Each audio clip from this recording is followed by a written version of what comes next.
Hello everyone, welcome to another session of Plaint-T with Sulo. Today our invitee is a special guest. She's a career professional.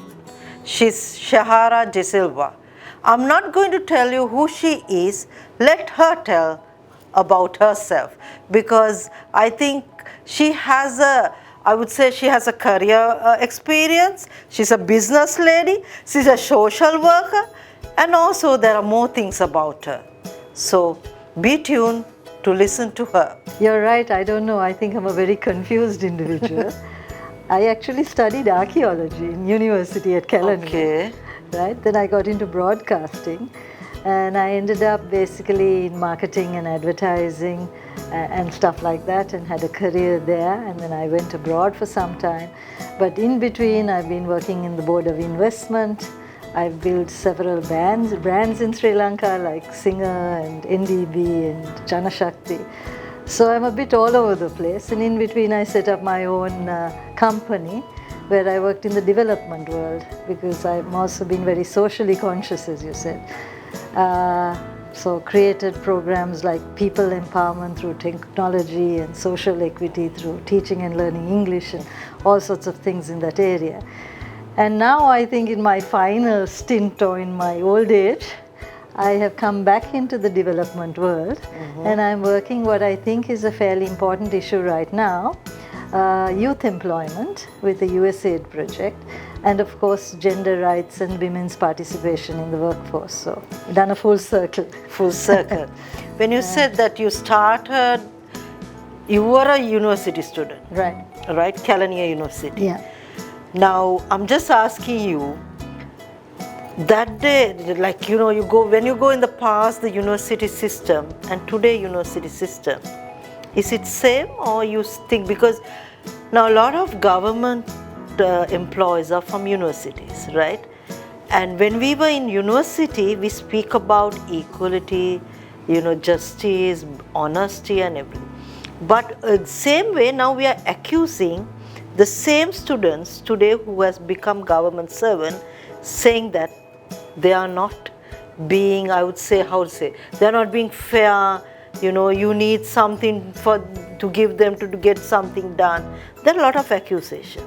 So as a university student that time, working in the private sector, government sector, now social, how do you see yourself and the system in Sri Lanka? A difficult question, because I don't think what I got out of the university system would have been different to somebody else. I'm an art student. A lot of art students, when they come out of the system, they end up in government or something like that. And arts, I think, versus the sciences, where we do very well in a university, arts is pretty bad. It was bad then also. But I'll tell you a funny story first, because I think it'll interest you. In our time, for example, the word kaduwa meant something different. Kaduwa meant an imperial sword because you knew English. Yes. And people like me came from privileged background, our English was better. So we got a head start. It is true, we got a head start because of connections. So when I left university, because that time also there were lots of issues, bombs in the universities, closures, I remember I never got my university degree certificate for I think about a year and a half. The vice chancellor or someone died, no one to sign the certificates, so I didn't get it. My first 2 jobs or something I got without the certificate, because I had the contacts again, right? But somebody who really needed that piece of paper, it would have been different. Right? But in terms of Kelaniya particularly, because there were lots of bhikkhus and it was that type of university, and I was doing archaeology, which had people doing Pali and things like that, and philosophy, which I did. I moved around with a social set which I was not normally used to, because I'd gone to a private school and I came from an urban background, which I think opened me up a little. And maybe despite the fact that I say I got to where I am without my university degree, and maybe because of my schooling and my family background and what have you, I think in a funny way the university system and helped me. It's only much later on I realized that. So what you're saying is the values and the background you bring cannot change according to where you're, because it will always your thing you will carry. everything changes us, Everything right? Everybody you meet, every context changes you. So in my case, I had lost my parents by the time I was in university. I needed to work, even though I came from a privileged thing. So I went into work right throughout university. Then I was working in broadcasting. Then I moved into a job. So I was a funny mix of someone who had privilege, but had certain economic reasons to get into the workforce. And my association at a broader level, I realized how broken the education system was at a university level, because that's where the minds are turned and a lot of radicalization happens. And in our era, there was a lot of that. I mean, I was told on my first day that I was called by one of the bhikkhus and said to carry the bag up the hill, because Buddhism says, you're not allowed to do any work. And actually I'm a Christian, but I said, Swamin Wahanse, eka karanda bෑ mata. And I said it in my broken Sinhalese. I said, you have to earn your respect. I respect your siura, but I will not do this because I cannot accept it. And I got away with it for some reason, and they didn't assault me or do anything, because after that there were lots of rags. But somebody else may be less confident, they would have stopped going, because the rag after that was worse for me, because I refused to carry the bag up the hill. That many kids left university, and ragging today has been a huge problem. And then from there, those are the same people who go on to become the GMOA or the CEB unions or whatever you, creating huge economic impact, or going into the government service and then bringing the system down for the wrong reason. Saying that, there are also really good bureaucrats. So I don't want to just say that every university student who comes out from the arts is bad, but it doesn't teach you enough of values for sure. Agree on that. So coming from the private sector, building big brands, I would say those are big brands as a laywoman. It's not easy. Then you were worked in the public sector also. How you saw yourself as a woman in private sector and public sector? So public sector was a huge experience for me. I must make a confession, I dye my hair, but most of my white hairs came when I was just about 29 or 30, working in the Board of Investment. And I found that the level of pressure you get when you're just trying to do a job properly is sometimes something that most people will just walk away from. I did only 2 years there, and I felt I gave my best, but you're under so much pressure to just stay the straight and narrow, and thinking of actually finishing a job, implementing it, making decisions, versus, after a point thinking, best is just to do nothing and wait here, because then no one will criticize you, or things like that. And after that, I think the way it happened was, I was about 33 when I was there. My fact was that I had worked abroad, I came back, I wanted to do something for my country. And there was so much criticism of someone trying to do that, that after a point I thought, because governments changed twice in between, my chairman was sent out on corruption charges, and it takes a good professional a lot of commitment to stay within that system. While in the private sector, I would have had no grey hairs and I would have kept going on. So it's a challenge, but it's people who really want to do something, it's very difficult. But as a woman, did you find yourself different from private sector to public sector? Yes, I can give you a simple example there too. I made a decision, because I'm a marketing person and I'm conscious of or sensitive to some human insights. When I came back from abroad, I felt the best thing I could do if I was coming into government was to wear a sari all the time. And by this time I had worked in a multinational abroad. I was in suits or trousers or something, and it was a good decision, I think, because they respect that a little more. And I did it almost to manipulate, but that was only a symbol. The other way I really tried was that I realized that if you are a boss that people trust and you're consistent, and if you make sure that at no point you compromise, over a period of time, people will rally around you. So I remember the first week the unions went out wanting to get rid of me, right?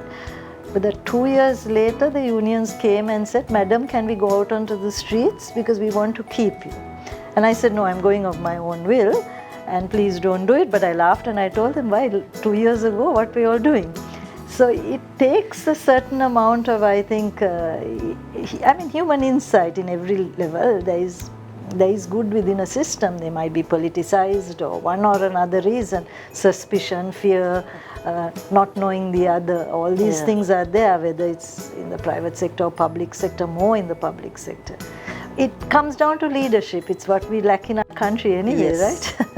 So coming back, because I remember you wrote an article about this gender, and it went viral, right? And everyone said that Shehara's article. You know, what made you write? Because I know that you always been authentic and you always speak out. But a person who never spoke about gender, who was in private sector holding a position and coming out and writing about gender, people start talking about you. What really made you to write an article and think about gender? So I think the article you're referring to is one which I said, wake up boys, let's walk the talk or something. And I was very keen at that stage. There was quite a lot of movement towards women's participation in the political arena, right?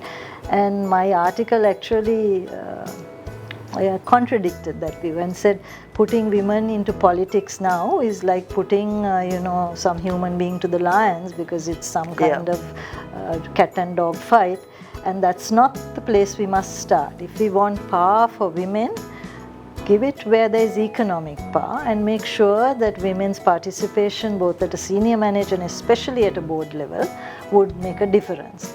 And I had seen that I think for all my saying, I was educated, confident, good background, all the connections, I also married a person who was, my husband was a CEO of a multinational.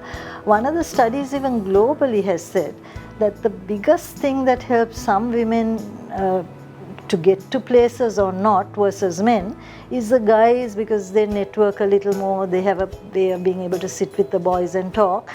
They get like a champion or someone who is able to open doors and say, I say there is an opening here, why don't you play, and shall we go to the board? And there is a comfort level to go there. Now I think because of my marriage, I also was moving around with other CEOs and people, and I became more confident. So I'm sure someone knew someone and said, never mind who she's married to, but she, she's a very capable woman, do it. But if I was not married to that person, my first few breaks may not have happened, right? So either you're someone's daughter, you're someone's wife, or in our culture there is a lot of that. And the connection has to be right. Connections help. And I wanted to break that because I knew whether or not I had been born to a certain family or born married to someone, I should on my own merit, with my own competencies, have anyway been a choice. So it doesn't always happen, and I still don't know whether that was the reason or not I started getting more board appointments. But to a certain extent, because I had by this time worked at a multinational level, huge multinationals in Malaysia, where I had the CV that anyone shouldn't have contested. But I didn't have the confidence to know whether it was that CV or whether it was the connections I had socially. And I felt that my article was trying to say how important it was for companies to really look at walking the talk related to that. And still, some of the best companies we have are not having women on boards. Yeah, that I agree. I remember some other forums you come and ask, you're speaking about women, how many women in your board. So I know that you walk the talk. Meanwhile, while you're working with women, you have come to aware the youth, Now, women is completely different, youth is but what made you to talk about youth also? Because I have seen you always speak, we have to change the youth, and you bring a lot of different aspects for youth. What really made you to speak about youth? So many years ago, I did a diagnostics for ILO on Tarunaruna, which I don't know whether you remember. Yes, Tarunaruna is well.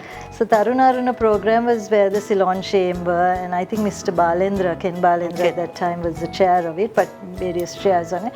And they had university students and people who were being matched and placed in private sector through a program. Government gave 1,500 and the private sector matched. I can't remember the exact numbers. So I did a diagnostics, and my typical style, it wasn't a typical report. I really tore it apart. And mind you, some of these people were really close friends of mine, but I still tore it. And I said this was tokenism at its best, and I said it's like they think that this is some kind of a Rotary Tea Party, and I used language which wasn't typically development. And one of the things I was trying to make out there is, so what happened was, so these people were being paid by government, so the companies didn't care.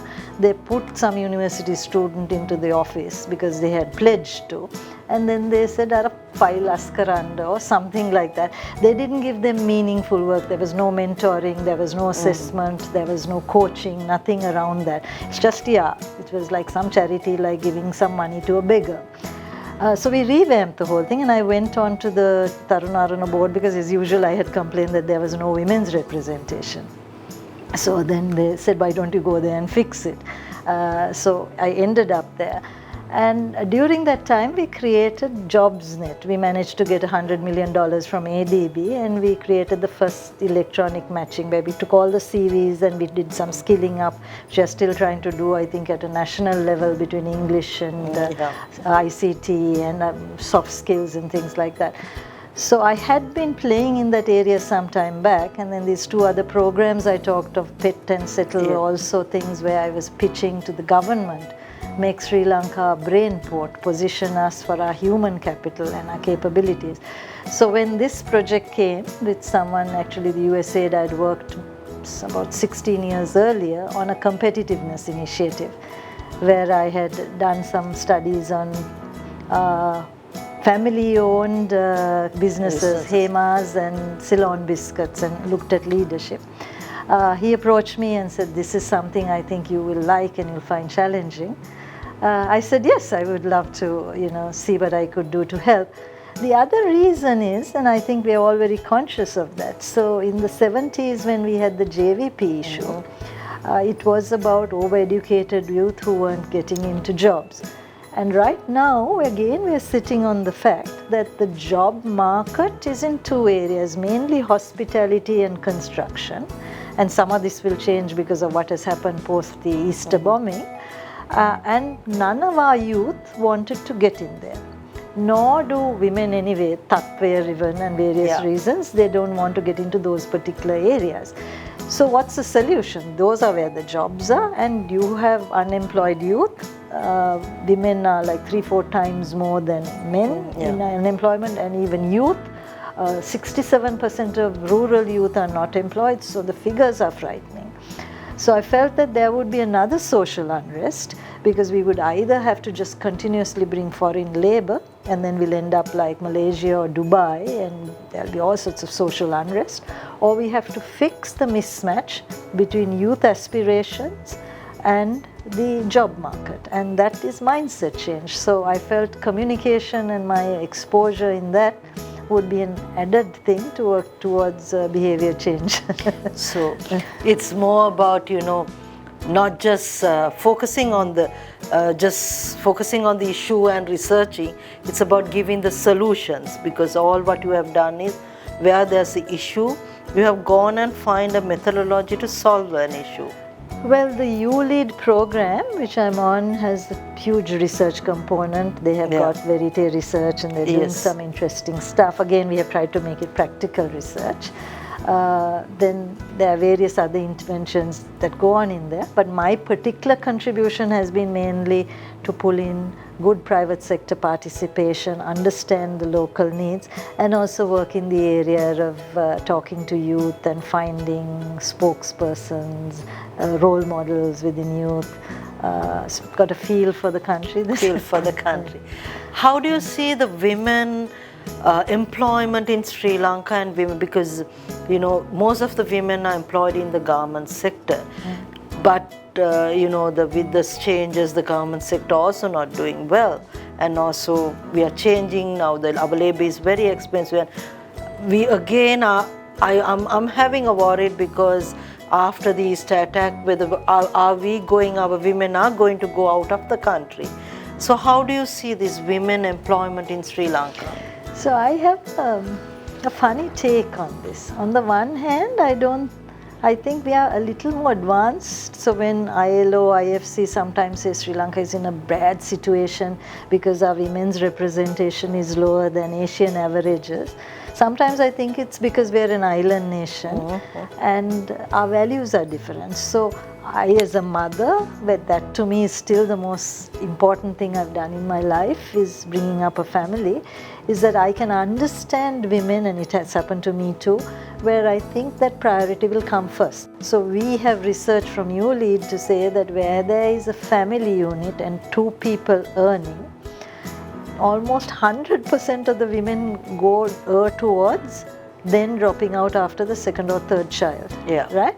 Because there is someone else to earn. And the woman, I think natural, not even if the husband pushes her out, the woman opts towards that, right? If there is no husband and she has to do it, she goes and works. Yes. So it shows that to a certain extent it's choice driven. We can say, okay, the husband has pushed her out and said, I'll go to work. And she has probably thought practically, well, if he's going to look after the baby, I don't know what will happen. It'll be a bigger headache.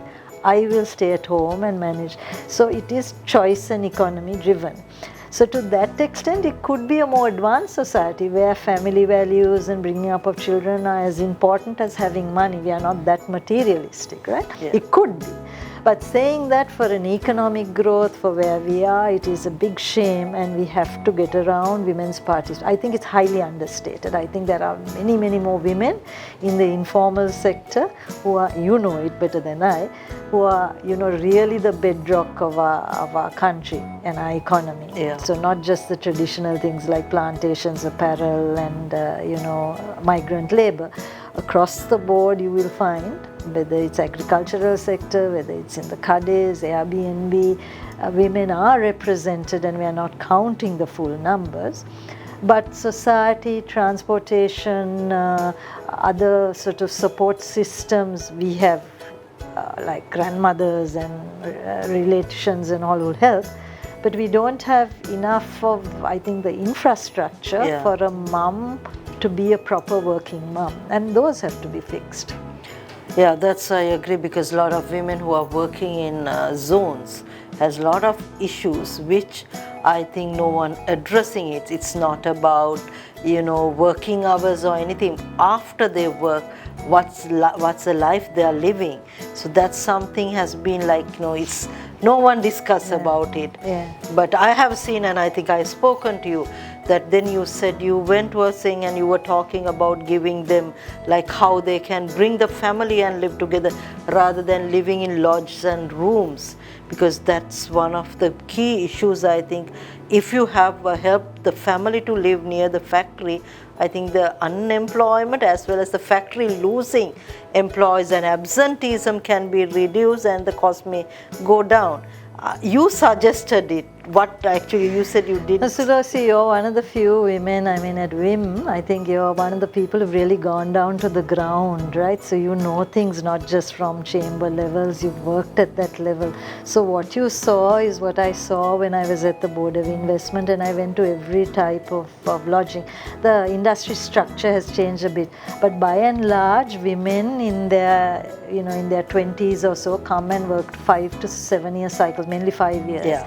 and then the biological clock clicks and they go off. So I had always suggested, if you create an opportunity for them to have a man, have sex, have children, maybe even keep their brothers, sisters, children, and then have proper family life, then they will stay on in the workplace, and you're normalizing work.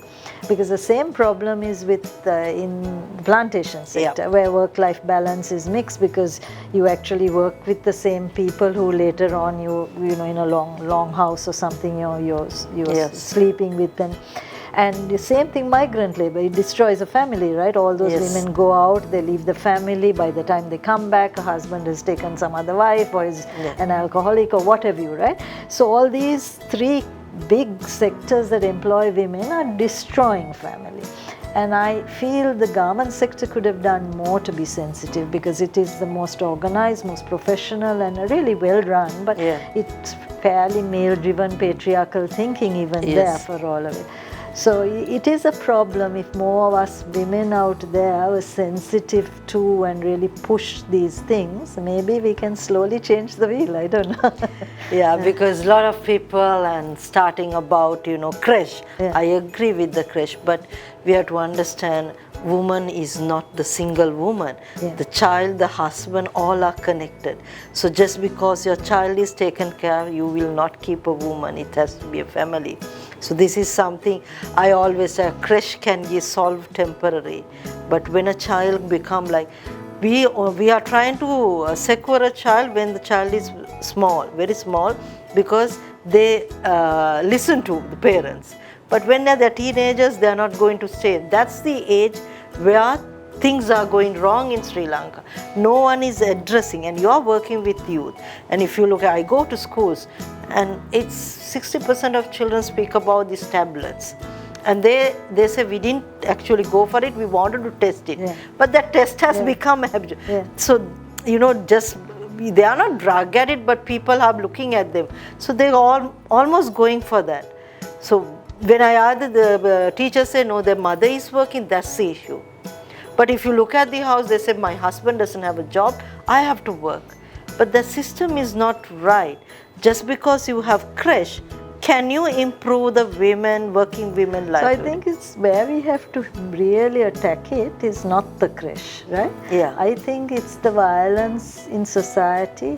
So it is the amount of, they say something like 30% of young boys and 25% of young girls. I don't know the exact definition of young. I think it's about under 35, but I'm not too sure. 15 to 30. In this study, say that they have been sexually abused or in some way violated, right? That's a very high figure.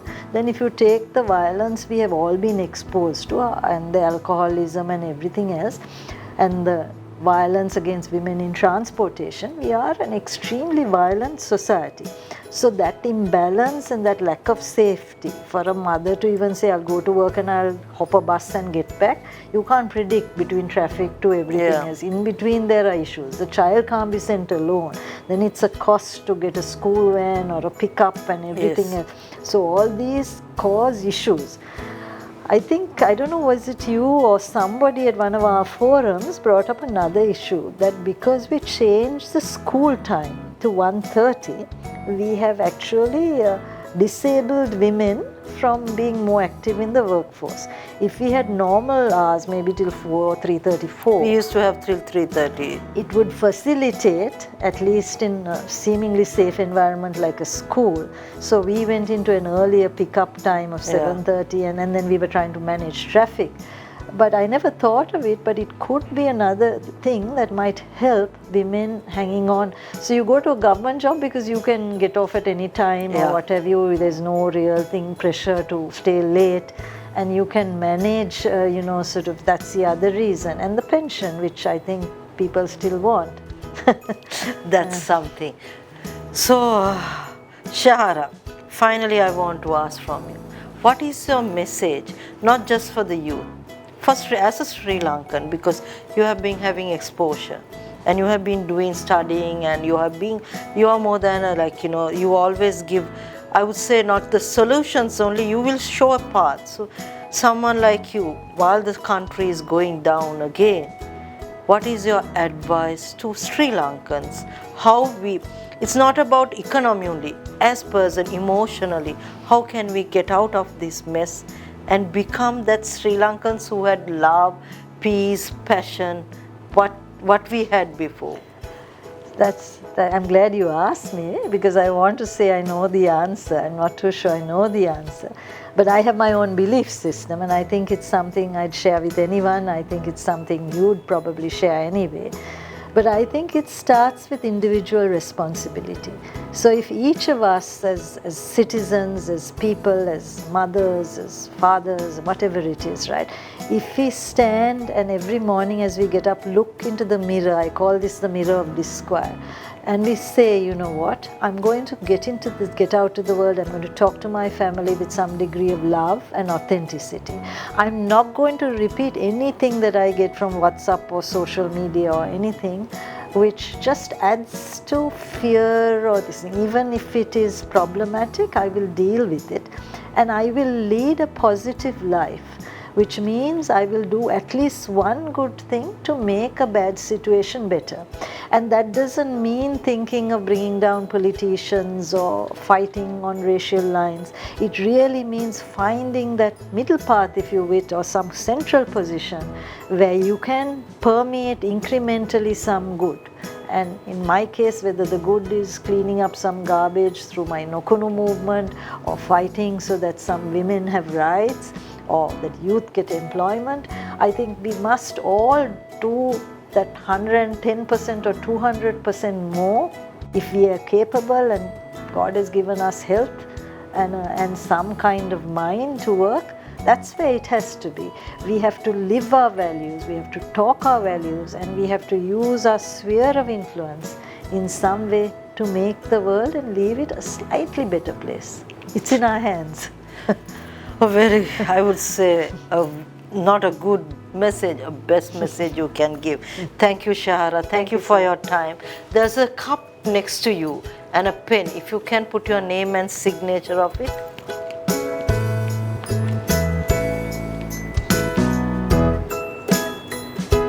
You can keep it.